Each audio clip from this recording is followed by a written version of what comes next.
So there was this one dumb phone I've been seeing everywhere on the internet. People on Reddit called it the perfect dumb phone. All of a sudden felt like every single YouTuber was reviewing this phone, and all of my comments were telling me to do so as well. So I reached out to the company and asked whether they could just send me the phone to review. And the company behind the phone, Mudita, said hell yeah, so here it is.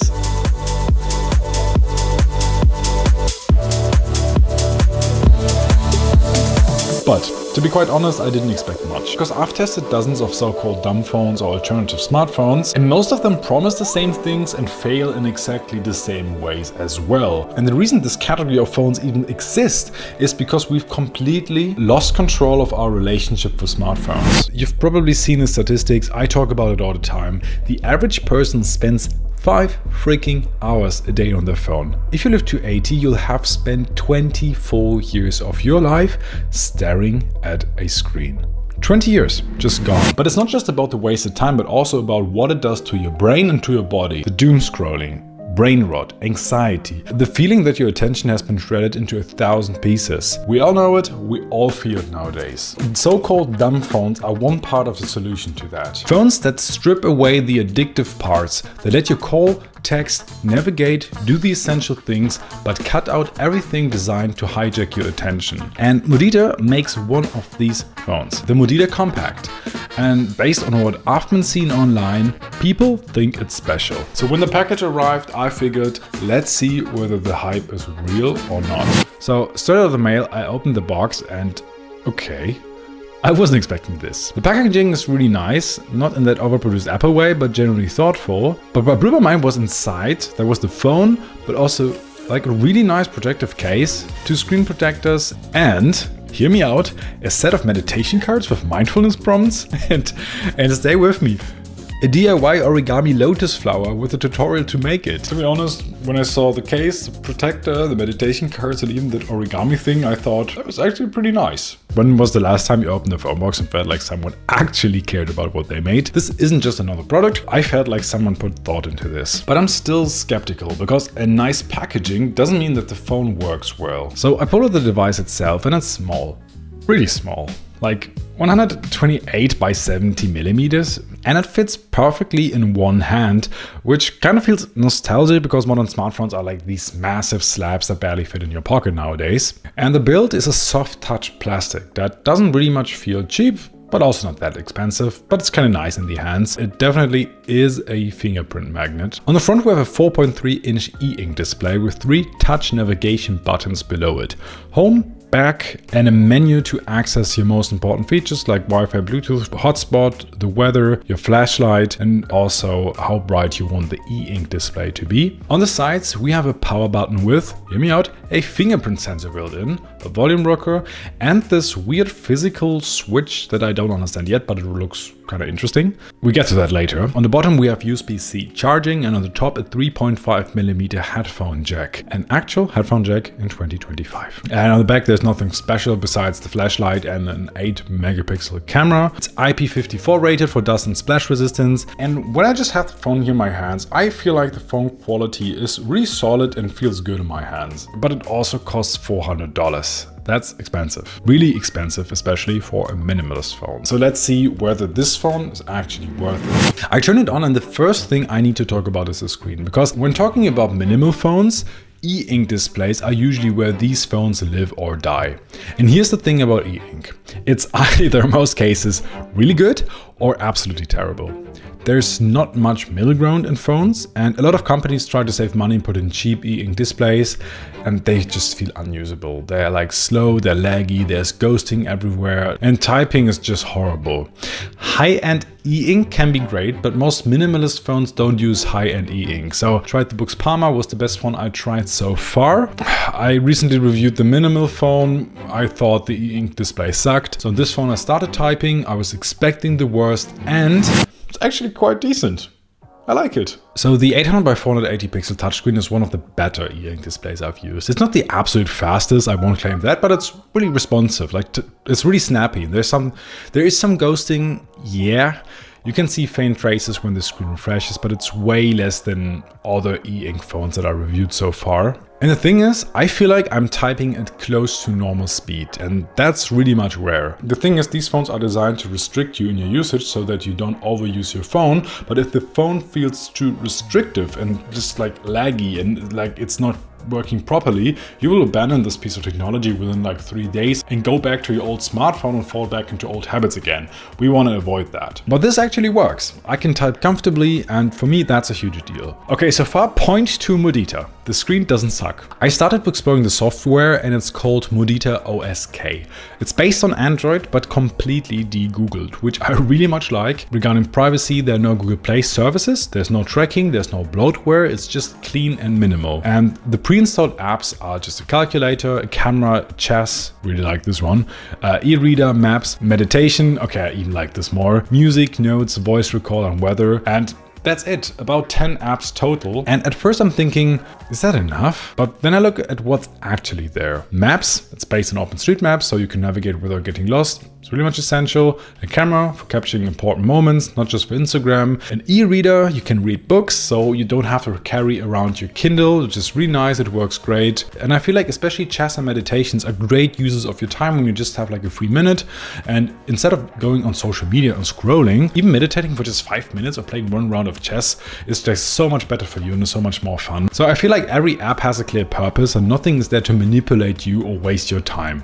It's all basically just tools. And I gotta say, like, I'm starting to understand why people like this phone. So let me tell you the specs. There's a quad-core MediaTek processor, 3 gigs of RAM, 32 gigs of storage plus a micro SD slot that supports up to 2 terabytes. That's absurd. You could load thousands of books on here. The battery is 3300 milliamp hours. Mudita claims it's up to 6 days on standby. So when I used it, I definitely did not reach 6 days, but still was a really solid screen time and I did never have to worry about my battery going empty. And anyway, right now it's way better than any smartphone I've used. What's really cool, you can charge via USB-C or wirelessly. And what shall I say, connectivity, you have 2G, 3G, 4G, LTE. Unfortunately, no 5G, but I guess you don't need it with such a phone. There's Wi-Fi 5, Bluetooth 5.0, NFC, dual SIM support, even with eSIM. Ignoring the 5G aspect, I have to say it's a fully working, modern, smart dumb phone that fits the year 2025. So I used it throughout the day, sending texts, which was actually pleasant because the keyboard is responsive, as I said.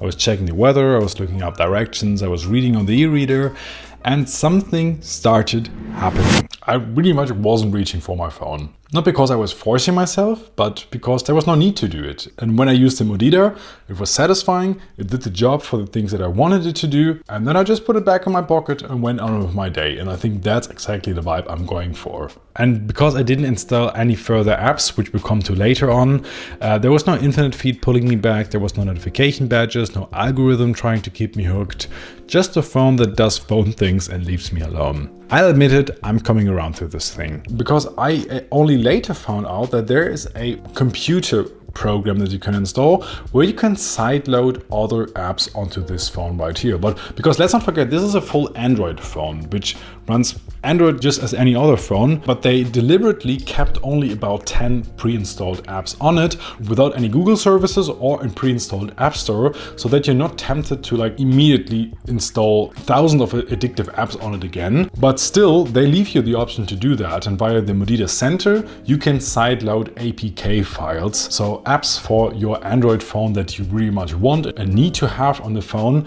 you can just sideload it to the device and install it then on it. So for example, if you need WhatsApp, if you need Telegram, if you need Signal, if you need online banking, if you need your train service. The only thing that you gotta pay attention to is that some apps require Google Play services, which this phone does not support. So you will find it out when you try to install it anyway. Just make sure to download the APK files from a safe source. I recommend, for example, getting the Aurora store, which is a developer store, which is basically the same as the Google Play Store, installing this, and then you can install all apps safely. And I think this is quite a smart approach because you kind of have some friction, because it doesn't prevent you from installing more apps on it, but you're really much careful which further apps you will actually install, because there's a friction. You have to go to your computer, you have to get the APK files, you have to sideload them. It's totally possible and it's not discouraged to do that, but it's still a little bit of friction, which keeps you from putting useless apps on your phone right there. So you get minimalism without being completely locked out of modern life. I think that's actually quite clever. All right, I admit it, this phone is actually well thought out. Now let me show you my favorite feature. On the side, there's what I mentioned earlier, a physical kill switch. When you flip it, the phone enters offline plus mode. And I mean truly offline. Wi-Fi gone, Bluetooth off, GPS disabled, mobile connection cut. Even the microphone is disabled at the hardware level. This isn't your average airplane mode. This is a physical switch that cuts off power to the radios, and when it's flipped, no signal goes in or out. So you're completely off the grid. Okay, I admit it, I'm impressed. But let me be honest about the camera though. The 8 megapixel camera is okay-ish. It's not great. Definitely not smartphone quality. It's fine for capturing a receipt or a quick snapshot of something important, but you're not gonna take any professional photos with this, nor make YouTube videos with it, nor film any blockbusters with it. And I think it's fine. I've never encountered a real dumb phone so far that had a really great camera. Maybe that's not even the point. It's a tool for maybe occasional documentation and not content creation. It does what it needs to do. Not great, not horrible. The e-reader though, I really much like it. I think reading on e-ink is generally pleasant, and if you replace scrolling with reading, I think this is perfect. The meditation app is simple and effective, the chess app works great, voice recorder is solid, the weather app is clean, everything just works.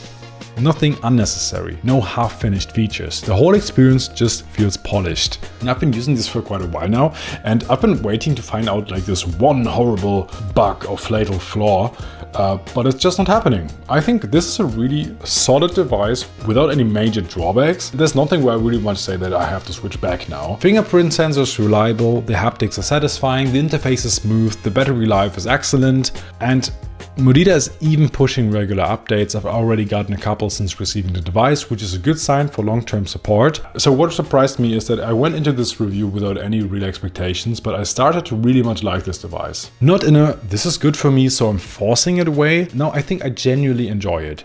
The e-ink is easy on my eyes, the interface is calming, and you feel that the developers put thought into this. When I text someone, I text them and move on. I don't go into any further apps or so after that and scroll social media. I'm not doing anything unnecessary. I just use the phone and then put it away. And this is what I want from a minimalist phone. And so far this has been one of the only phones that delivers on that. Now, the price. It's about $400 or euros depending on where you live, and I gotta admit that's really much a lot.